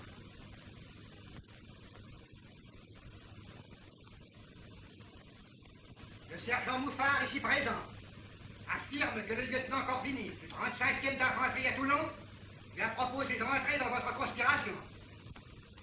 Le sergent Mouffard a déposé sans passion et sans haine. Il a même reconnu que le lieutenant Corbini l'avait toujours traité avec la plus grande bonté. Son témoignage n'en a que plus de valeur. Montaner, reconnaissez-vous que le lieutenant Corbini est l'un de vos complices? Je ne connais pas Corbini. Mais j'ai le plaisir de faire la connaissance du noble sergent Mouffard. Et il est facile de constater que le dit Mouffard a une bien vilaine gueule de salaud. Je vous défends d'insulter le témoin. De Gros, connaissez-vous le lieutenant Corbini? On ne connaît pas. Mais s'il m'était permis de faire une remarque, je dirais que le sergent Mouffard offre une bien petite surface pour recevoir le nombre de coups de pied dans le cul qu'il mérite. Il recevra certainement. Vous venez d'avouer que vous avez des complices. Oh, mais nous avouerons tout ce que vous voudrez. Mais nous n'avons jamais eu de complice. Alors, qui les lui donnera ces coups de pied? La Providence, qui pense à tout. Je préviens les mandats français qui osent rire qu'à la première indécence de leur part, je ferai évacuer la salle. Thierry. Avouez, Thierry. Thierry, vous ne pouvez pas répondre? Dis-lui donc qu'il m'appelle commandant, Thierry. Je ne suis pas encore dégradé.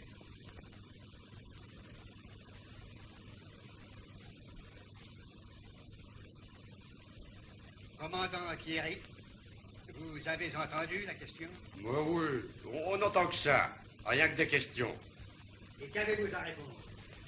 Mon vieux, je n'ai pas de conseil à te donner. Mais enfin, personne ne te demande rien et toi tu questionnes tout le temps. Alors calme-toi. Je vous rappelle que nous sommes ici pour juger des conspirateurs. Je dirais même des parricides. Anciens soldats, ou plutôt anciens esclaves du tyran Bonaparte. Napoléon! Par la grâce de Dieu et des constitutions, empereur des Français, roi d'Italie, protecteur de la Confédération du Rhin. Un peu de respect, s'il vous plaît, quand on parle du patron.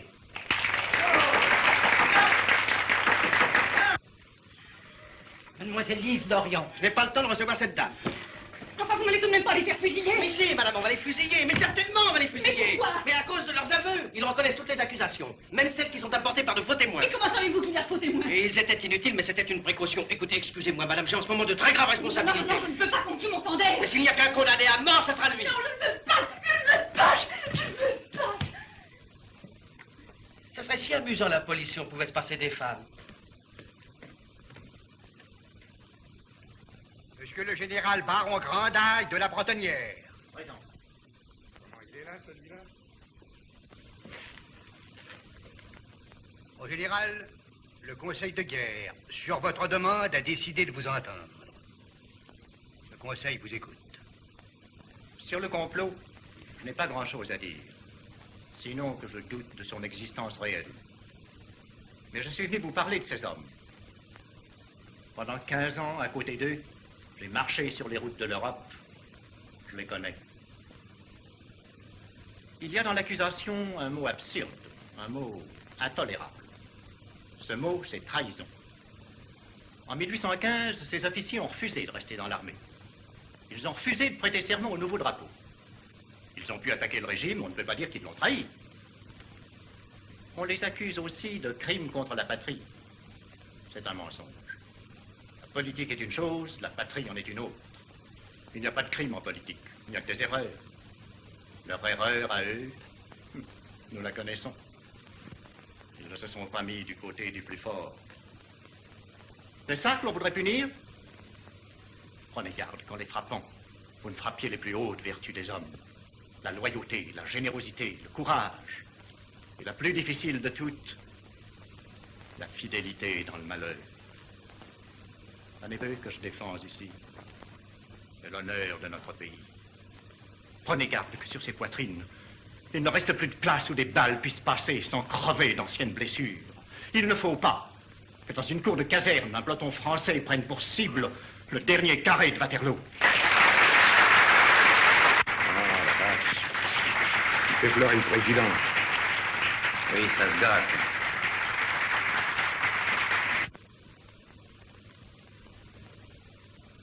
Général, le conseil vous remercie.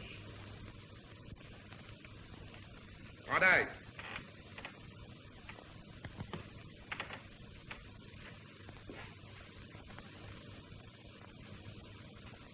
Maintenant, tu peux la remettre.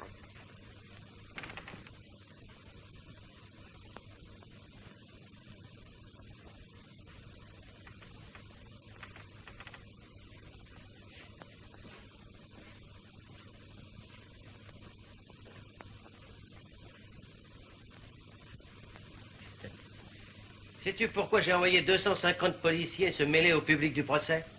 C'était pour empêcher les manifestations? Oui. Et toi, au lieu d'empêcher les manifestations, tu manifestes plus fort que les autres. J'ai pas manifesté, j'ai applaudi. À quel moment? Chaque fois que les accusés ont répondu grossièrement au tribunal. J'ai applaudi comme les camarades. Mais pourquoi? Je sais pas, je l'ai pas fait exprès. Est-ce que tu es bonapartiste? Non, non, non. Mais j'ai peur que ça me commence. Je veux pas y retourner, monsieur le préfet. Et tu n'y retourneras pas. Je te mets 15 jours à pied. Allez, va-t'en.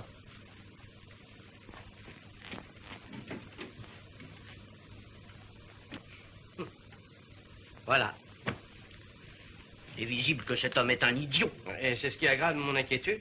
Il y a énormément d'idiots. Nous sommes au soir de la première journée du procès et il y a déjà une dizaine de petites émeutes dans Paris. Ça, mon cher préfet, vous êtes chargé de faire respecter l'ordre dans la rue. Et s'il s'en coule? En sommes-nous là? Pas encore, mais nous y courons. Il y a en ce moment, du côté de la Sorbonne, près de Saint-Augustin, et au Temple, 3 groupes importants qui crient à bas la charte et vive... Vive quoi? Vive l'empereur. Voulez-vous 2 régiments pour aider vos hommes? Ça ne sera pas de trop. Cher préfet, songez-vous à ce que vous dites. Mais oui, monsieur le ministre, j'y songe. Ce procès a un retentissement énorme, imprévu. Nous aurions mieux fait de laisser la paix à tous ces gens-là. Ils complotaient, oui, mais leur complot, ça consistait à pleurer sur des médailles, des brevets et des portraits. Bonaparte est mort, nous ne risquons pas grand-chose. Tandis qu'à présent, je viens de les voir tout à coup sur un piédestal. Parce qu'ils passent en conseil de guerre comme traîtres à la patrie. Aux yeux du peuple, ce sont des héros. Mais pourquoi? Mais j'en sais rien. Et les gens qui applaudissent ne le savent pas non plus. Oh, la vérité est que tout ce qui touche à cet homme, à ce petit chapeau de gendarme, tout ce qui rappelle ses désastres, sa folie ou ses victoires, une chanson, un mot, un geste, ça suffit pour mettre le feu à l'Europe, pour peu que l'on souffle dessus. L'Angleterre nous a délivrés de sa vie, mais qui nous délivrera de sa mort? Alors, à votre avis, que faut-il faire? Il ne faut pas les condamner à mort. Sinon, je ne répondrai pas de l'ordre le jour de l'exécution. 10 ou 15 ans de forteresse, c'est bien assez. Et s'il s'évade? Et s'il se suicide? Après les témoins de l'accusation que nous avons entendus hier, nous allons entendre les témoins de la défense. Il n'y en a pas. Accusé, vous n'avez pas la parole. La défense n'a fait citer qu'un seul témoin. Madame Élise Viviane Fortuné Clément, plus connue au théâtre sous le nom de Lise d'Orient.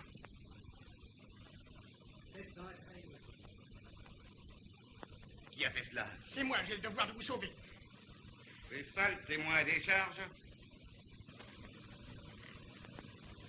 Madame, voulez-vous vous asseoir? Non, non, ce n'est pas la peine. Ne craignez rien, madame, et dites ce que vous savez de l'affaire.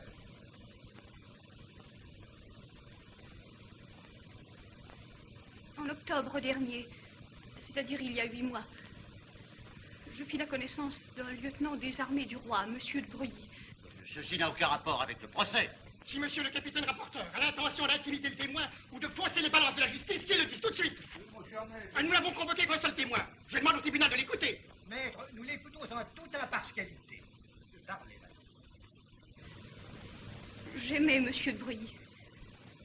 Je devins sa maîtresse. Le 18 mai dernier, il fut tué dans un duel au sabre par le capitaine Dogro. La 3e du 5e de la garde impériale. Taisez-vous.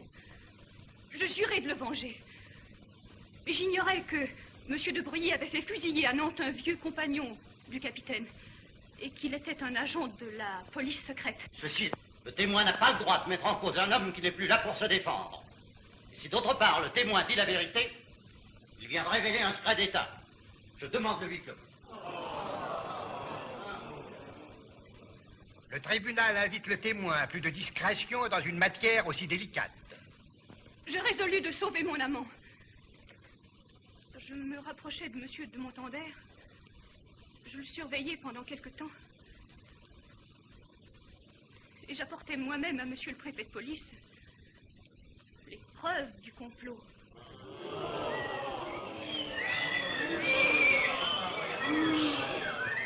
Ah! Expulsez les manifestants. Ceux qui sont debout, au fond de la salle.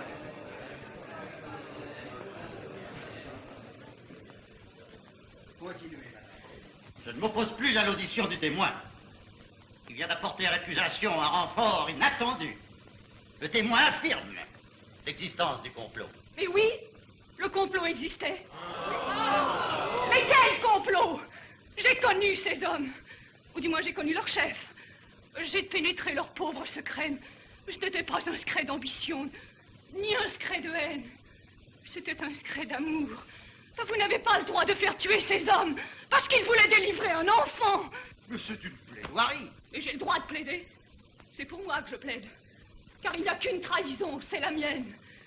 Ils sont aujourd'hui devant leur juge. Et moi, je suis devant les miens. Ne l'oubliez pas dans votre verdict. C'est moi seul qui vais emporter tout le poids. Cette pitié qu'ils ne vous demanderont pas. Je vous la demande. Non pour eux, mais pour moi. Ces débats, accomplir une tâche bien dure. Ma fermeté ne s'y défendra point. Il y a déjà plus de 20 ans, messieurs, que par la ruse et le mensonge, un petit officier corse. Monsieur le Président, je vous demande, pour mes camarades et pour moi, l'autorisation de quitter la salle pendant que ce petit homme va prononcer son réquisitoire. Je vous ordonne de vous asseoir. Il est dans votre intérêt d'écouter ce réquisitoire. Le Conseil vous refuse cette autorisation. Tant pis, nous vous forcerons à nous expulser. Voyez, messieurs, jusqu'où va l'insolence et la servilité de ces gens vis-à-vis de leur... Ils s'émettent maintenant la... Je parlerai malgré vous et devant vous. Il y a 20 ans, messieurs, que par la ruse et le mensonge, un petit officier corse, à la faveur d'une époque troublée, osa s'asseoir sur le trône sacré des rois de France. Bien, laissez-les chanter, monsieur le Président, je me charge de me faire entendre. Ce tyran avait résolu d'ensanglanter l'Europe et d'en faire le charnier de son ambition.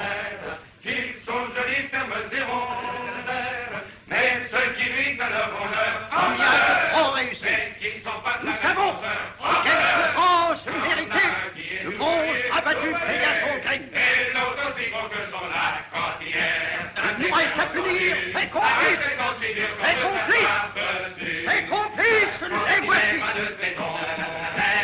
La cantinière Non seulement ils l'ont aidé dans tous ses Qu'ils sont jolis, fermes mais et ronds, encore, qu'ils sont jolis, fermes et ronds, mais ceux qui vivent à leur honneur, ceux qui ne sont pas de la même grosseur, il y en a qui est tout menu, et l'autre aussi gros que son lac entière, ça fait bien entendu, arrêtez continuer qu'on veut savoir dessus. La cantinière a de ses fonds, la cantinière a de ses fonds, ils sont jolis, fermes et ronds, ils sont jolis, fermes et ronds. En somme, il y avait certaines preuves du complot, oui, mais rien ne prouvait que ce complot était sérieux. Rien ne prouvait absolument que vous aviez l'intention de détrôner le roi. J'aurais pu plaider la naïveté, l'imagination déréglée, presque l'irresponsabilité. Vous auriez pu nous faire passer pour de simples imbéciles. Heureusement, j'ai remis les choses au point. Mais vous avez des choses qui n'existent même pas. Touché. Non, c'est pas vrai. Ah, mais si, je t'ai touché après ta riposte. Non. Si. Ah, et puis le bougre à la foot, tu sais pas tirer. Je rencontre toujours de ton père dans les fins. Allez, sans blague, allez, 3-3. Ah non, je te donne pas celle-là. Oh, moi. ouais. Après ta riposte, j'ai fait une compte en riposte qui est arrivée. Attends. Donne-lui, est-ce qu'elle est arrivée? Non, j'étais trop loin, moi j'ai pas vu. Ah, tu Oh. vois. Hein?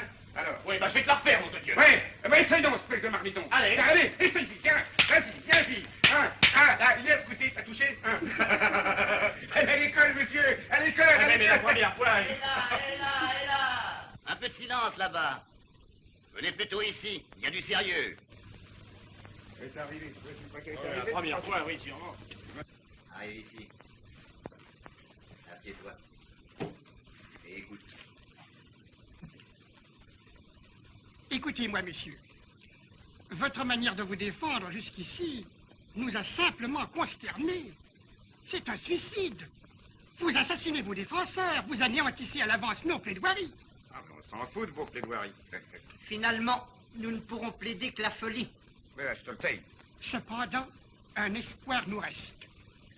Votre procès soulève une émotion considérable. Il y a de petites émeutes et l'on crie « Vive l'empereur ». Oh, c'est gentil, ça.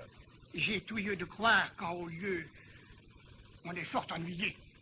On ne veut pas vous condamner à mort. On veut nous acquitter?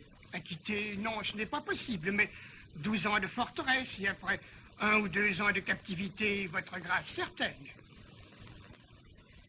Être gracié par le bon roi Louis, ça ne vous dit rien? Cela vaut mieux que 12 balles dans la peau. Ouais, bah, je trouve pas, moi. Alors, en somme, vous voulez mourir? Ah oui.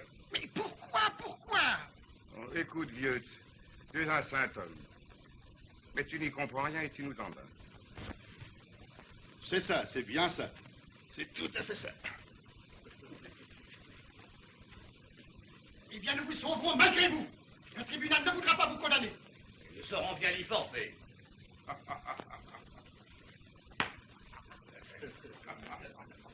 Votre avocat est extraordinaire. Voilà plus d'1 heure qu'il parle, il trouve toujours quelque chose à dire. Il est dangereux, ce type-là. Tu vas voir qu'il nous perdra. Au contraire, tout le monde croit que ça sera de la forteresse. Ouais, ben, c'est bien ce que je dis. Qu'est-ce qu'on pourrait faire pour nous en sortir? À la fin d'arrêt, on va nous faire entrer. On nous demandera si nous avons quelque chose à ajouter. À ce moment-là, nous dirons ce que nous voudrons. Je sais le risque que je cours. Ce risque, je l'accepte, en plein accord avec mes vieux compagnons d'armes. Nous ne demandons pas de pitié. Nous ne voulons pas qu'on nous considère comme des enfants turbulents qui jouent aux conspirateurs pour passer le temps. Nous ne voulons pas que le roi, par un geste qui en ferait notre roi, nous accorde une grâce que nous ne demanderons jamais. Nous avons conspiré. Nous avions plus de 15 000 complices, presque tous dans l'armée active. Vous ne saurez jamais lesquels, les listes, nous les avons brûlées. Et sachez que ce complot a failli atteindre son but. Son but était de chasser Louis XVIII, mis par l'étranger, sur le trône de Napoléon. Messieurs, vous avez donc voté selon le règlement, en commençant par le fiscal du grade le moins élevé. Il me reste à formuler mon vote sur les questions qui nous sont posées. Mais avant de le faire, je vais vous dire ma pensée sur cette affaire et vous exposer les motifs de la détermination que je vais prendre. Pour le commandant Thierry, qui est aveugle, il est à l'unanimité condamné à 15 ans de forteresse. Pour les autres, vous n'avez fait entre eux aucune distinction. J'estime que vous avez eu raison. Comme 4 d'entre vous, je vote la peine de mort. Je n'ai pas encore une rancune mesquine contre ces hommes qui n'ont cessé de nous narguer. Je comprends très bien les motifs de leur attitude. La seule question que je me pose est la suivante. Ces hommes ont-ils essayé d'ensanglanter la France par une nouvelle révolution? Oui, ils l'ont dit eux-mêmes. Quelle est la peine prévue par la loi? La peine de mort. Nous avons le devoir d'appliquer la loi sans chercher à savoir si elle est bonne ou mauvaise. Appliquons-la sans faiblir. Au surplus, que ceux qui ont voté pour cette peine n'aient point de regret.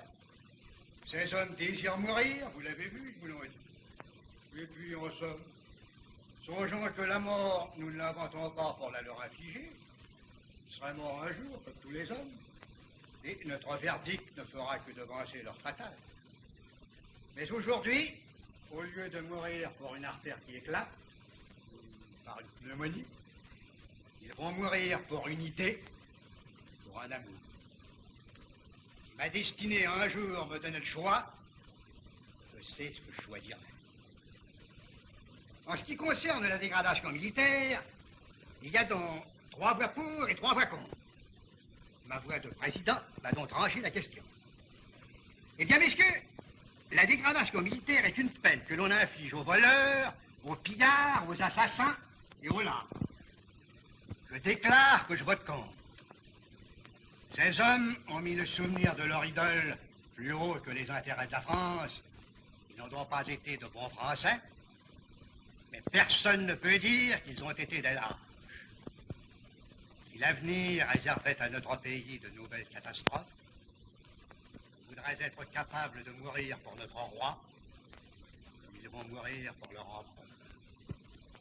Le Conseil de guerre, délibéré, condamne le commandant Thierry, en demi-solde, à la peine de 15 années dans l'une des forteresses de Sa Majesté.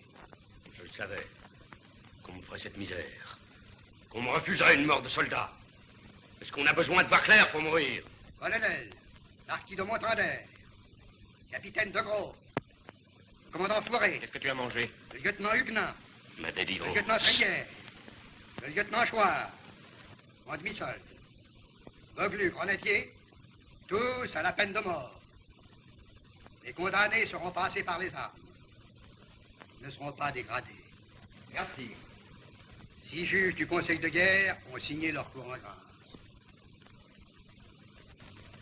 Adieu, mes amis. Bonsoir à tout le monde. Je pars le premier, en avant-garde, pour vous annoncer au patron.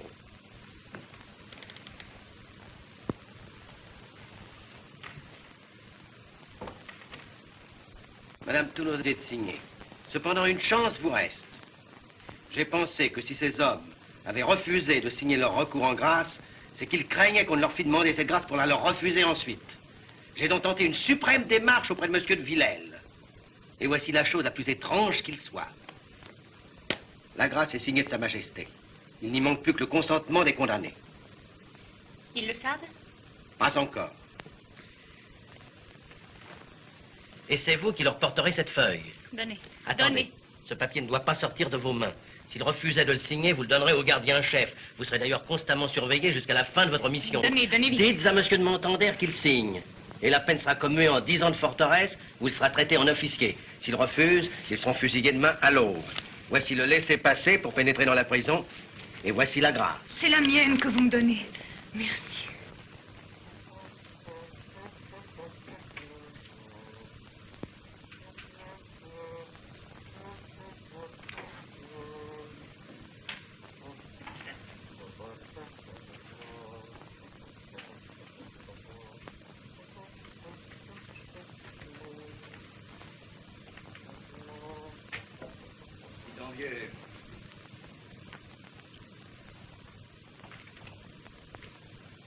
La petite cérémonie, c'est pour demain matin? Ah, je ne sais pas, mon colonel. Non, je ne crois pas. Et puis tout le monde dit que si ces messieurs voulaient signer le recours en grâce, certainement que tout s'arrangerait. Oui, on ne peut pas signer. Oui, j'ai entendu ce que vous avez dit à l'avocat hier quand vous avez refusé de signer. Bon, naturellement, je ne me permets pas de juger, mais quand même, vous devriez bien signer. Pourquoi? Parce que ça nous ferait plaisir. Et pourquoi ça te ferait-il plaisir, imbécile? Je ne sais pas. Ah, tu nous as pourtant assez empoisonnés depuis un mois, quand tu nous forçais d'éteindre la lampe à 9 h du soir. Et c'est la consigne, mon capitaine. Puis j'avais pas vu ça. Et à la maison, dans l'armoire, sous une pile de draps, il y a une croix comme celle-là. C'est mon oncle qui l'avait gagnée en Russie. Ça, c'est pour ainsi dire le trésor de la famille. Eh bien, quand je pense maintenant que cette croix de mon oncle, c'est vous peut-être qui l'avez accrochée sur sa poitrine. Allons, mon vieux, allons. Oh, c'est pas assez d'être condamné à mort, faut encore consoler le gardien.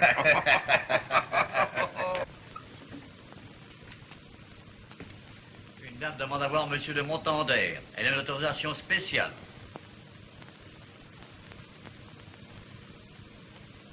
Vas-y, ma vieille. On ne t'en voudra pas pour ça.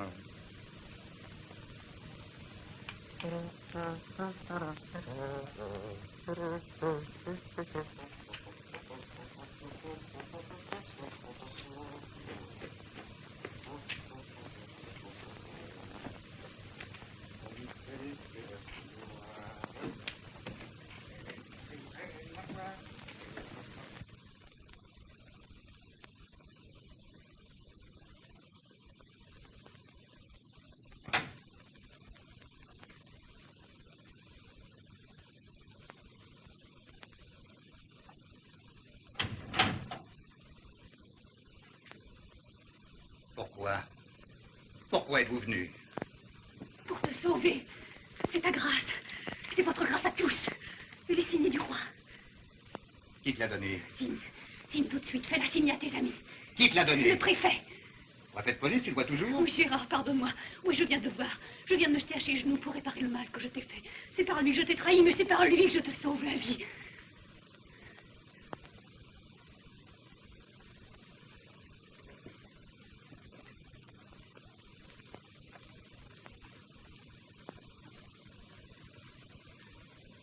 Dans de forteresse. Tu y crois, toi? Oui, c'est signé du roi. Oui, c'est signé du roi, mais ce n'est pas signé de moi. Oh, Gérard, je t'attendrai. Pendant cette captivité, bien des choses peuvent se passer. Ton empereur peut revenir. Je t'en prie, signe. Signe, Gérard. Et tu crois que ce sont tes larmes qui l'ont arraché? Non, mon petit, non. C'est la peur. La peur de quoi? La peur d'une révolte le jour de notre exécution. La peur que notre exemple ne suscite des énergies, ne prépare la voie au retour du petit empereur. Alors, ces 10 ans de forteresse, sais-tu ce que ça veut dire? Mais je suis sûre, tu entends? Je suis sûre que vous n'y resterez pas 10 ans. Oui. Oh, j'en suis bien sûr, moi aussi. Est-ce que tu crois que ces gens-là nous aiment? Tu apprendrais au bout de quelques mois que Dogro est mort d'une pneumonie, que Trier s'est évadé, et que moi, je me suis pendu avec mes bretelles à cause d'un grand désespoir d'amour. Au lieu d'une exécution publique, un assassinat secret dans la nuit complice des cachots. Ça fait moins de bruit et laisse moins de traces. Et si le roi a signé cette grâce, c'est parce qu'il a peur que notre cause ait ses martyrs.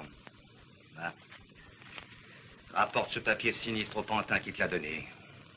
Tu refuses? Oh non, Gérard. Oh non, tu n'as pas le droit d'aggraver mon crime. Tu n'as pas le droit de refuser, parce que c'est lui mort, c'est moi seul qui vais emporter tout le poids. Gérard, aie pitié de moi. Non, mon petit, non. Non, ce n'est pas toi. Ceux qui nous ont trahis, ce sont ceux qui t'ont envoyé. Toi, tu n'étais qu'une femme, presque une enfant. Tu croyais venger un mort bien-aimé. Gérard. Mon Gérard, je ne l'aimais pas comme toi. Merci, Élise. Merci. Maintenant, que puis-je faire? Il ne me reste que mon honneur. Laisse-moi. Oh, tu ne m'aimes pas, tu ne m'as jamais aimé. Tu as toujours préféré le fantôme de ton empereur. Tu vas lui sacrifier la vie de 8 hommes, la vie d'une femme. Il n'en a pas assez tué. Tais-toi, Luis, tais-toi, tu ne le connais pas. Il n'y a que ces hommes qui l'ont connu, qui l'ont aimé. Eh bien, si tu l'aimais tant, tu n'as pas le droit d'abandonner son fils. Tu es son seul espoir. Gérard, ton suicide est une désertion. Pense à son fils. Non, ne te sers pas de lui pour servir notre amour. Car c'est un martyr, lui aussi. Et tes hommes, tu n'as pas le droit de décider pour eux. C'est à cause d'eux que je ne puis accepter la vie que tu m'apportes. À cause d'eux qui m'ont suivi, qui m'ont tout donné. Et que j'ai perdu par ma faiblesse. Oui, peut-être. Si j'étais seul, je courrais le risque de vivre. Oui, je désarmerais peut-être. Mais je vivrais lâchement heureux. À cause de toi. Parce que j'ai un grand amour pour me consoler. Gérard. Mais eux, qui les consoleraient? Sous les voûtes de la prison, que leur resterait-il? Quel espoir, quelle petite lueur éclairerait au loin leur avenir? Ils ont vécu de gloire, de bataille, d'épopée. Ce sont des hommes de Wagram, Tiena, de la Moskova. C'est la dernière charge de Leipzig. C'est le dernier carré de Waterloo. Ils n'ont plus de raison de vivre. Ce ne sont déjà plus des vivants, mais des survivants d'un autre âge. Vous avez une fois le complot. Nous sommes pris. L'alerte est donnée. Je ne crois plus guère à la réussite de la cause. Mais ils croient comme moi que la meilleure manière de la servir, c'est le mot latin, le long d'un mur.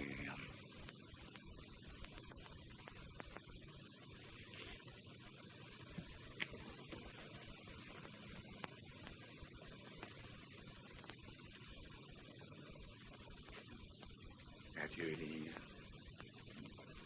Je puis te dire que tous t'ont pardonné comme ils m'ont pardonné à moi-même. Je vois ton chagrin. Et je te jure égoïstement que j'en suis heureux, puisque je vais mourir pleuré par une femme. Tu es jeune. Après tout, ce n'était qu'une histoire d'amour. Tu as toute la vie pour oublier.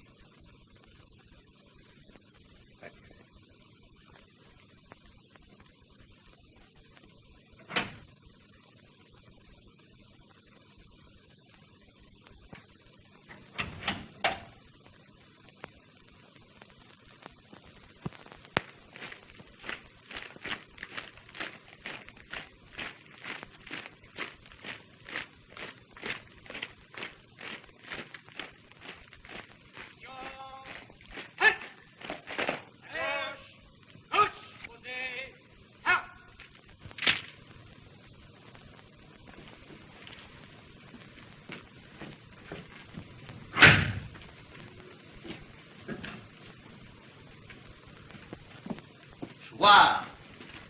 Félix Antoine. Présent. Dogro. Jean-Baptiste Lucien. Présent. Goglu. Adolphe Gustave. Présent. Huguenin Louis César. Présent. Fourré. Lucien Jacques. Présent. Brière. Louis Charles. Présent. De Montander. Gérard Pierre Hubert. Présent.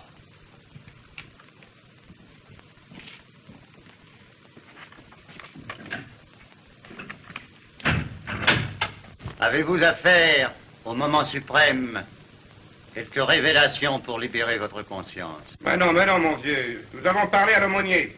On s'est confessé tous ensemble. Maintenant, nous sommes tout blancs, tout nets, comme des baïonnettes. En version, le conseil de guerre ne t'a pas permis de mourir sous nos uniformes. À part ça, on ne voit rien, non? Même pas un petit coup de vin blanc? Même pas un verre de fil? Vous êtes de beaux salauds. Tout prêt, mon capitaine. C'est tout prêt.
Qu'est-ce que tu veux, toi? Ah, ouais. Bon, viens là, hein.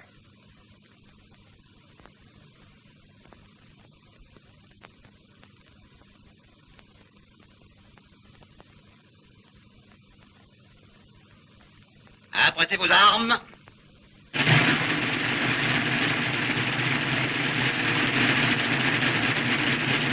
En joue.